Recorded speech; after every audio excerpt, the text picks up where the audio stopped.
Hey, bookish babes. So, question for you guys before we get into our topic of the day. Have you ever read a book and thought, wait, didn't I just read this? Different characters, same plot?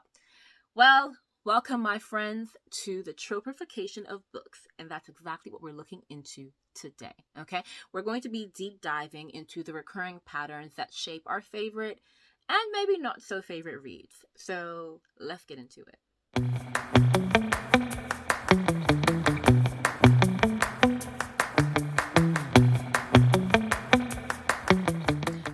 Hi. So, welcome back to all people who have been with me before. And of course, to those of you who are new, welcome. My name is Shelly, book lover. Here we discuss books, but quite frankly, we've actually gotten into the habit of having a bit of commentary on just the literary world and, the bookish space, the bookish community, and just things that make us think a bit, or things that are happening around us. So think bookish scandals or bookish commentary on different topics. So you know, buying too many books, taking part of bookish challenge, just everything. So yeah, anything to do with books we will discuss around here, and we'll have a good time doing it. So if this seems like a bit of you, be sure to join the community and have a bit of fun. I always love hearing what you guys think. And today, that's another thing. We are going to get into something that I know everyone has really kind of been like focused on and maybe even getting a bit annoyed of, and that is the tropification of books. But before we begin, obviously we're going to define what exactly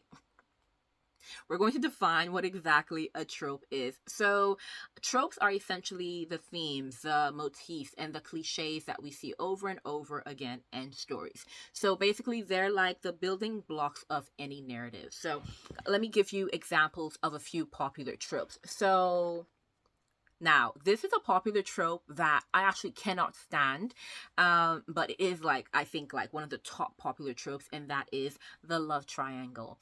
Think Twilight, you have Team Edward, Team Jacob, and Bella must choose. Ugh!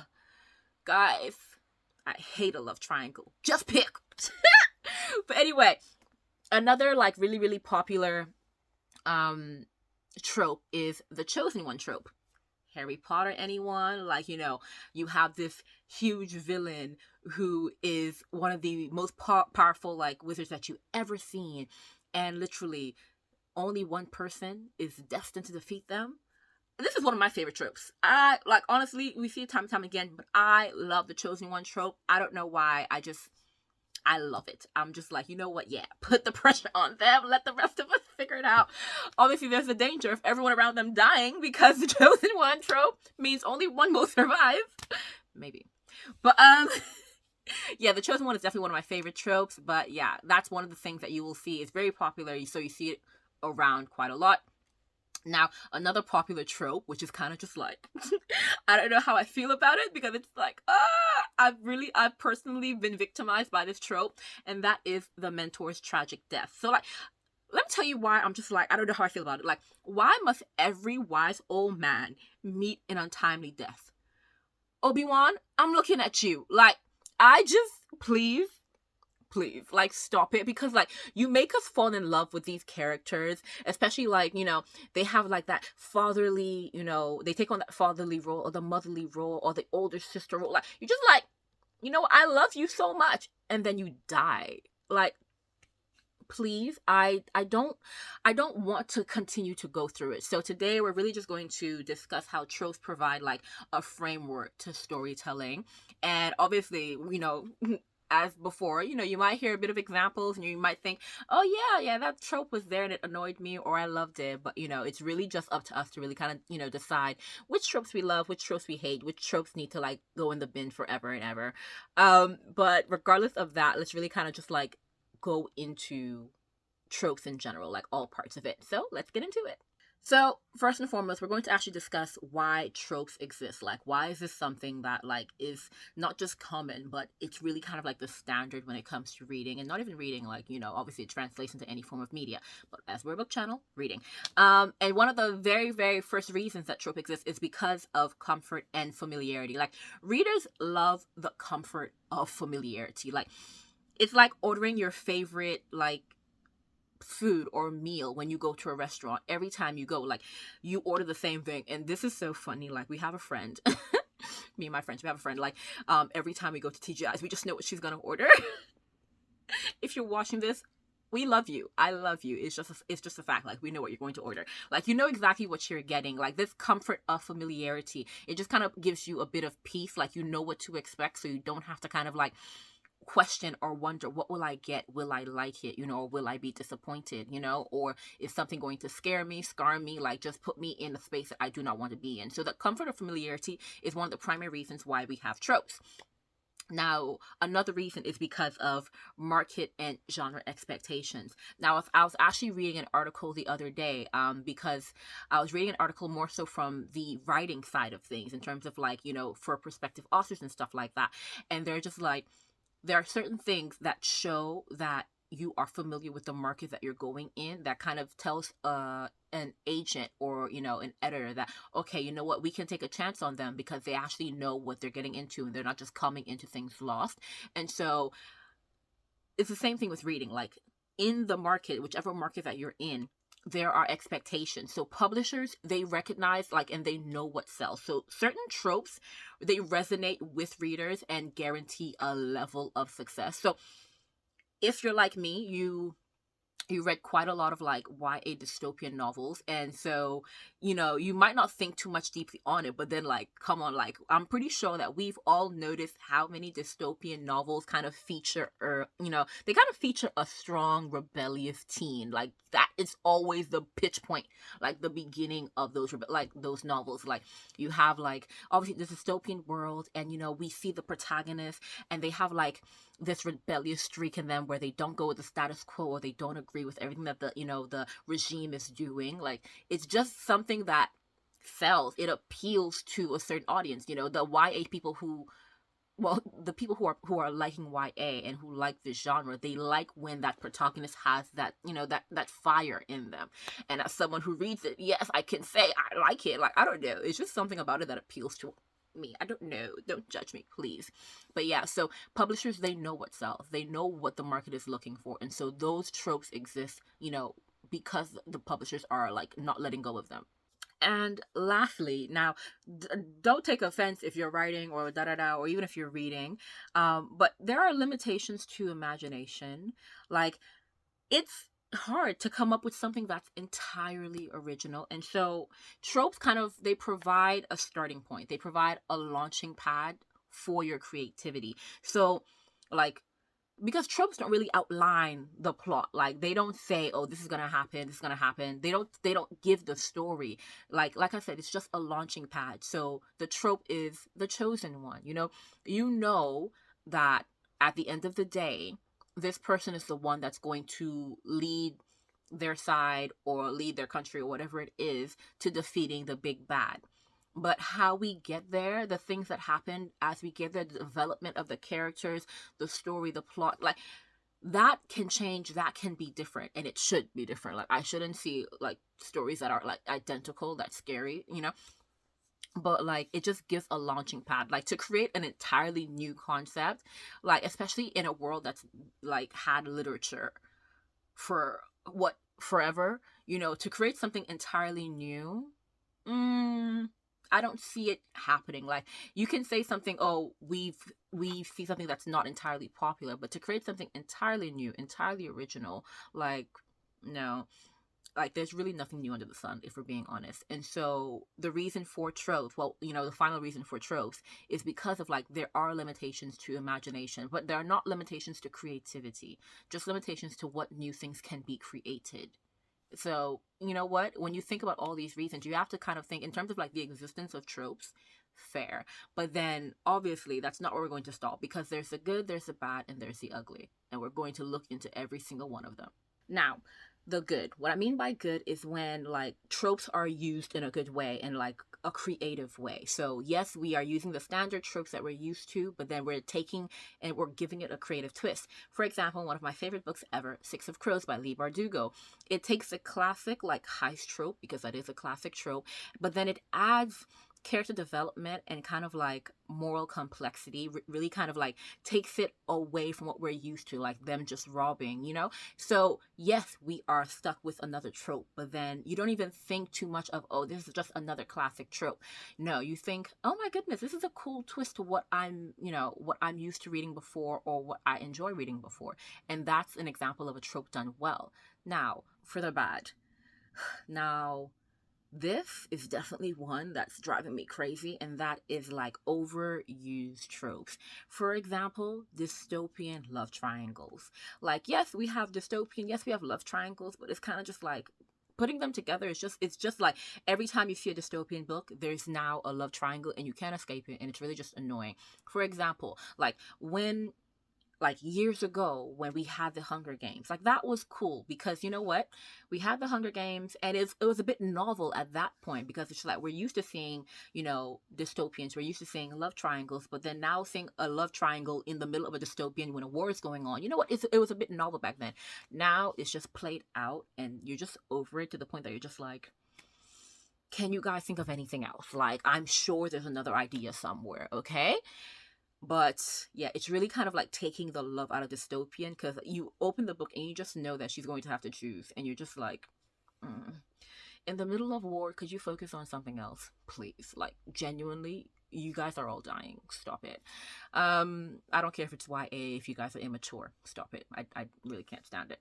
But you guys know at the beginning I said I don't like love triangles at all. So maybe I'm a bit biased, but I still think it's stupid. And overused, like overdone to filth. Like just drop it. Now, the ugly. Like tropes executed poorly. Now, what I mean by that is that, we have problematic tropes and harmful stereotypes, being seen in these tropes. For example, we have the damsel in distress trope. And you know what? It's not that this trope, you know what, actually, let me just be real with it. It really just perpetuates this harmful stereotype that women need rescuing and saving, that women are helpless, that women need a man to come and rescue them, that they need someone to really kind of take them out of a problem that they didn't put themselves in to begin with. And it's really just a problematic trope that you don't want to see. And the other one, this other one is actually it's one that has actually caused a lot of problems in recent years. And if you are still doing this, then we probably definitely need to have a talk. I know that authors have done it in the past, and I think I said this before. Like when things are done in the past, especially because back in the past there was a lot of things that people were getting away with, especially because there weren't much discourse on things. And yes, they should have known it was wrong, but then obviously with more discourse, and people actually learning more, then I can actually forgive, especially if you like change. But so like in books that were published a while ago, I can be like, okay, I can forgive you for now. But that is like killing off minority characters. Like, and not just killing them off, but like having token minority characters. Okay, so you don't always have to kill them off, but then like when you have a minority character that's really just a token, like it's just terrible because it really just reduces minorities in literature to plot devices rather than fully fleshed out individuals. Like you don't see us as people who have our own stories. You don't see us as people, who have our own identities, who have our own personalities, who have something that can generate to the plot and actually move the plot along. No, we're just a plot device that you can throw away whenever it seems convenient to you, because literally all you see is the minority character that has like. And do you guys remember the movie that actually caused a bit of drama, one because of the name, but then also what the plot actually ended up being? What is it, the Society for Magical Negroes? Because that term, the magical Negro, is actually a term that's used in film. I don't know if it's used in other industries, but kind of like in film and kind of like just in media in general, that kind of refers to exactly that, like a token minority, like a minority that's just used to like help the white protagonists move the story along, but they don't actually have a story of their own, and they don't even help. They're literally just tokens there to kind of make the white minority feel better, or to kind of like just be that like token for the minority, just so that they have a token friend, like a minority friend. And I remember people were just like, oh, they're going to do a lot with this. They're really going to shift the story around. It's probably like a double entendre, on the name of Magical Negro. And it's just like, I haven't seen it, but the reviews I saw, I was just like, maybe I shouldn't see it. But then yeah, it is a problematic like trope because it gives way to harmful stereotypes. And so that's what I mean when I say the good, the bad, the ugly. And that is the ugliest thing that you can do, especially in this day and age where we are more educated and we are like we do recognize like obviously the harmful things that were done in the past and the harmful ways that minorities have been spoken about in literature in the past. Like I don't expect in 2024 someone who is publishing a book to publish a book that has so many harmful, and I'm not saying that, you know, I am aware of like someone doing it, but like I said, if it is like 2010, fair, because like there wasn't discourse happening, and so people were allowed to write these things without being held accountable. And so a lot of people like, and I know that, you know, a lot of people sometimes because they are like this is how they were raised around things like this, that they don't recognize that this is actually harmful. And so for books written ages ago, like I said, while it is bad, I can understand why they wrote it without even recognizing that there was an issue with it, because this is what they were raised around, and there wasn't discourse to actually bring them up to task and actually help them see. Some of them, they just did it maliciously, but some of them we have to give grace to because they really just didn't recognize. Now, sometimes we can't distinguish between who was aware and who wasn't, and you really just have to like, you know, actually just see the character of the person. All that to say is in 2024, if you are publishing a book and you are giving way to these harmful stereotypes, then it's a no. Like, you got to go. Like, and I don't advocate for violence, but we, you know, it is. But yeah. So yeah, that's the good, the bad, and the ugly. Now, if we were to look at like popular books and the tropes that are familiar into them, like we can recognize like what they did for the genre, what they did for the tropes, and how like they've kind of like shifted how books nowadays are written, or like the tropes that we see nowadays in the books that are written. Obviously, I'm going to mention again The Hunger Games by Suzanne Collins, sorry, because honestly, it really was kind of like a shift. So the tropes that you'll find there is the dystopian society, obviously, the love triangle, and the reluctant hero. And obviously, you might find like other tropes in there, but those are kind of like the main tropes that you'll see in there.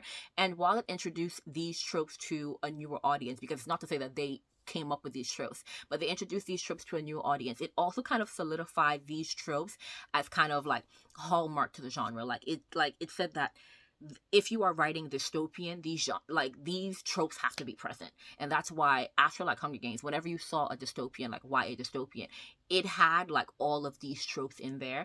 And while some people can appreciate these tropes, especially like back then, dystopian love triangle trope was like new to the genre in some way. It was a bit novel to the genre because it made it a hallmark. After that like season, like every book had it, to the point that we now need to unhaul. Like we need something else to come forward and just introduce something new, because we're just over it. Like it was great at the time, but we're just over it. Like please stop this.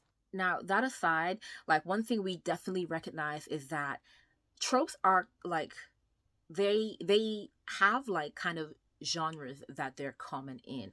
So with every genre, there's kind of like a trope that you just know a fantasy book is where you will most likely find the genre. So if you have like a trope that you are more, you know, that you love a bit more, then there's a genre that you should go to if you're looking for it. And if you have a trope that you don't like, you should probably avoid the genre, because it's more likely that you'll find it there.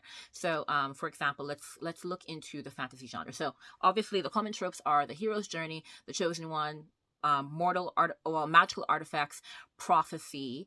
You will find those main ones in fantasy at all times. For example, Lord of the Rings, obviously, like it's a masterclass in like the hero's journey. Like you see it from beginning to end, and you will see the hero's journey mainly in fantasy, because hero's journey, like it kind of fits more with kind of, you know, you have magical tools or magical abilities, and you're going against this like huge enemy that has like, yeah, just so much to deal with. And that kind of works more with like a magical setting, which is why it's mainly found in fantasy. Like that's just how it is, and that's completely fine. It works really well. So for romance, like the tropes that you will find: enemies to lovers, fake dating, love triangle. Like yes, we can see these in different genres, but because they involve like a couple, like in a relationship, like obviously we know that these are more like they're more common in romance novels. So like if a fantasy does not have enemies to lovers, I'm not gonna be like, oh, I expected fantasy to lover. No, I expected it in romance. Like it's it is what it is.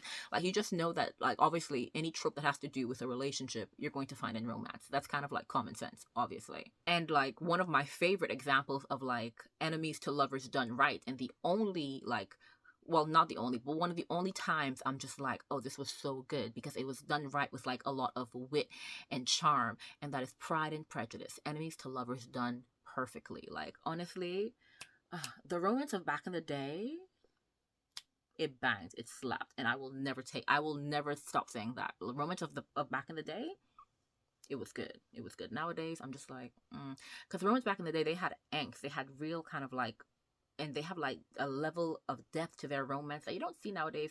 Now it's very much everyone just wants to throw each other's clothes off, and like, yeah, it's kind of simple.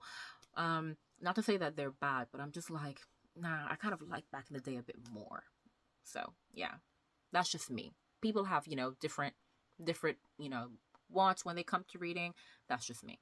Now, as someone who has been reading quite a lot of thrillers recently, like, I can definitely like recognize a bit of the tropes which are more common nowadays. So obviously, you have the red herring, you have the detective with the troubled past, you have the final twist. Like you're going to have those things in like a mystery or a thriller. And one of the great examples of this is like Gone Girl, because it really kind of subverts the like unreliable narrator, and it does it so well. Like I'm just like, it executes that trope so brilliantly, and I'm just like, see, this is what we call writing. And so I really kind of appreciate like when you have people who recognize a trope but don't like overdo it, and they just execute it well to the point that you can really appreciate their writing. You can really appreciate a trope even if it wasn't your favorite originally. Now, one thing I can say is that like tropes have evolved as time has gone by, and that's a good thing. I mean, good, bad, ugly, all the time. But like the evolution of tropes is something that we really have to like take time to go into, because it actually has been like a beautiful thing.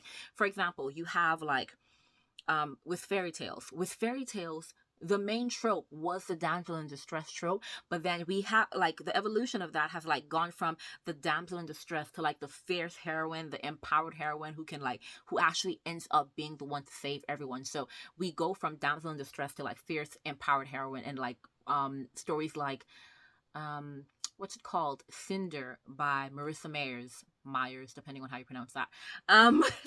But like things have changed, and so even like the story of Damsel, it's a movie on Netflix. I haven't read the book, but like just that, like the way that they're really just kind of like taking these tropes and like overturning them on their head, because obviously recognizing that these past stories were not the best, and we kind of love to see it. And not just that, there's also kind of been like an evolution due to like societal changes and cultural changes. So like there's been more diversity in the literature that we're seeing, because society has recognized that there is a need for literature like to be diverse. And so we see books like Children of Blood and Bone by Tomi Adeyemi, and we see how it really kind of gives a twist to what people, to the traditional fantasy tales that people are used to seeing. And what's really funny is like, to think like, oh, it's giving a twist, but I'm just like, it's not giving a twist, it's just giving us a different perspective. It's showing us different cultural perspectives to how folklore and magical systems and magical realms have been told and have been like explained in different cultures and in different countries. Like so many different stories have been told and appreciated nowadays, because we have like a different view as society, or at least we're trying to have a different view of society. Some people are still very, very like classic. I'm just going to read the same people, same stories, and I'm just like, that's a bit boring for you, but that's all right if you want to keep doing that. But yeah, so literature and tropes have evolved because of how society is slowly but surely changing, and that definitely is a good thing. And I love that for us, because you know what? Yes, like fae are great, but I love that I can read about different creatures. I love that I can read about like, just the different magic systems. Like, yes, I love dragons, but Ninki Nanka are cool, I love mermaids, but Mami Wata have a bit more like cultural connection to them. So it's just really great to actually see like this like change to storytelling and this diversity in literature. So yeah, evolution of tropes have been good in these senses. And like honestly, like yes, those have been good, like evolution of tropes, but we can go further. And like definitely like authors, please, I encourage you guys to really just subvert tropes even more, because they're so much fun. Like when we when we are introduced to like a trope that we're just like, oh, we're used to it, and then it's flipped on its head, that's what readers want to see, because we don't see it coming. So it's not a case of, oh, didn't I just read this? It's the same thing. Yes, the plot has changed, the story has changed, but like, to actually see like a complete subversion of what I expected, that's great. So for example, what if the chosen one fails? Where will that story go? Like, what will that lead to in like the ultimate, plan that you had for your stories and for your characters? What if the love triangle ends in failure? Not even failure. What if the love triangle ends in friendship? She ends up being friends with both parties, What if, like, come on, give me a trope and turn it upside down. Like, we would love that. Yes, I know that the market, when it comes to publishers, they know what they want. But yes, we adapt, we stuck to the tropes. We just changed them a bit. We adapted them, We gave people something new. Since, there's such a lack of imagination, give us, like, you don't have to change things completely. You don't have to throw things out the window.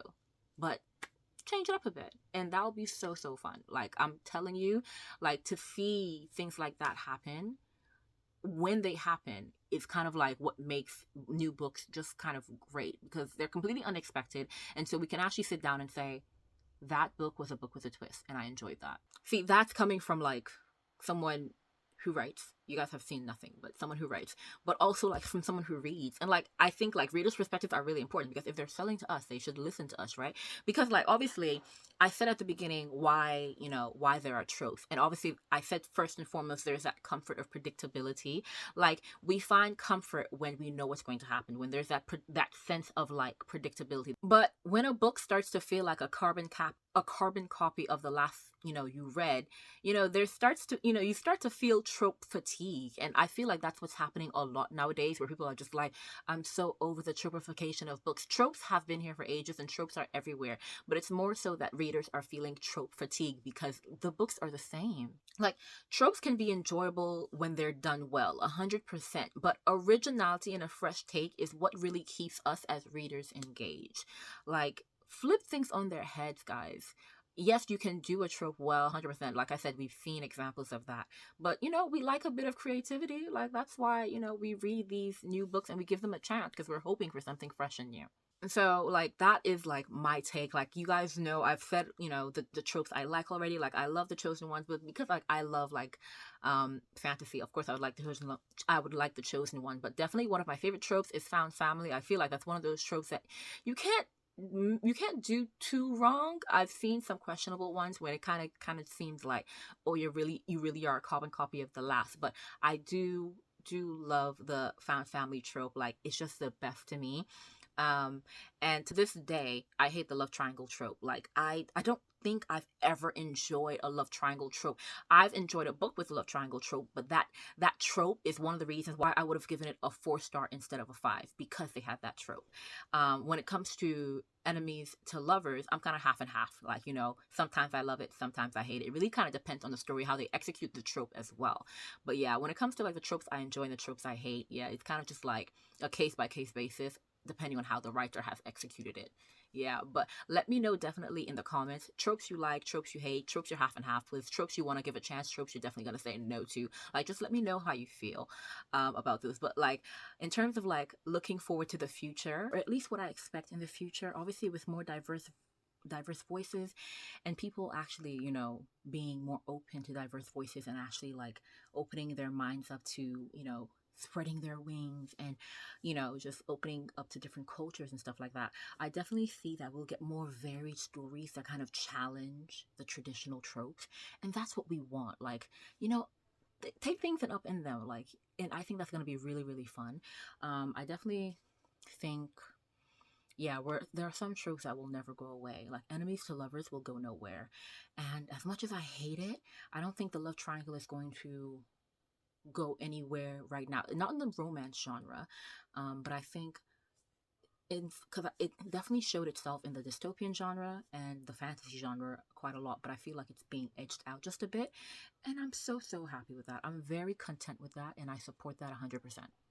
And one thing I definitely think we'll see, and because we're already seeing it, but I think we'll see a bit more as well of like genre blending. Like, obviously romantasy has now become like a top genre, a top subgenre anyway of fantasy and romance. Like romantasy has been there for ages. I did a video, looking into like the history of romantasy, but it's definitely one of the ones that's rising and rising and rising. And I don't think it's going to go anywhere. It's definitely going to rise. So I think we'll see a lot of genre blending, but I think we're getting more unconventional narratives nowadays. And so I think that is something to look forward to, because with unconventional narratives, we might get like unconventional tropes, or like tropes from the past that we're not used to seeing, or tropes being once again subverted, and like we love to see that. So definitely something that I'm rooting for is like more unconventional narratives. Give me a twist. 100%. All that being said, I do not think that tropes are inherently bad. I know that people are really, really like talking about how the tropification of books is bad and how people are really, really frustrated. I just think that people are frustrated of carbon copies. Tropes aren't inherently bad. There are tropes out there that you love. So you don't want tropes to be eliminated completely. You just are tired of seeing like carbon copies, or you're tired of seeing tropes executed badly. So tropes aren't inherently bad. We're tired of seeing the same thing over and over again. We're tired of seeing things executed in the same way. We would like a change. Tropes, they provide they provide like, that comfortability in the framework, but we would just like a bit more creativity, We just want like a bit of subversion to keep things fresh. Like, is that too much to ask? Come on. Like, we like the comfortability. We like the familiarity of having the framework. We do. Like, we sometimes might not admit it, but we do. But we also like creativity. We love creativity, so bring it.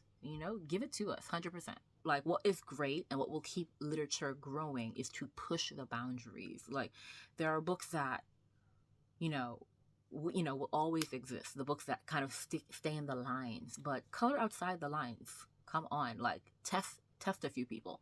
Test a few publishers. You will find someone who's willing to push the boundaries with you, or self-publish. And we're definitely going to speak about self-publishing and traditional publishing on this channel soon, because that is a whole other conversation. But yeah, 100% push the boundaries and do whatever you have to do to push those boundaries, because they're necessary, like for for literature to continue growing and for readers to continue enjoying. But that is it from me today. So I hope you guys enjoyed. As I said, let me know in the comments, like, what are your favorite tropes? What are the tropes that you hate? And maybe even some recommendations. Do you know of books that, kind of twist a few things? Like, take a trope that we love or we hate and flip it. So a trope that I love, flip it so that I didn't expect what was going to happen next. A trope that I hate, flip it so maybe I might enjoy it. But yeah, let me know if you have any recommendations, and let me know about your tropes, and let me know what you think on a whole about the tropification of books. Like, just let me know your thoughts. But until next time, guys, I will see you soon. Bye.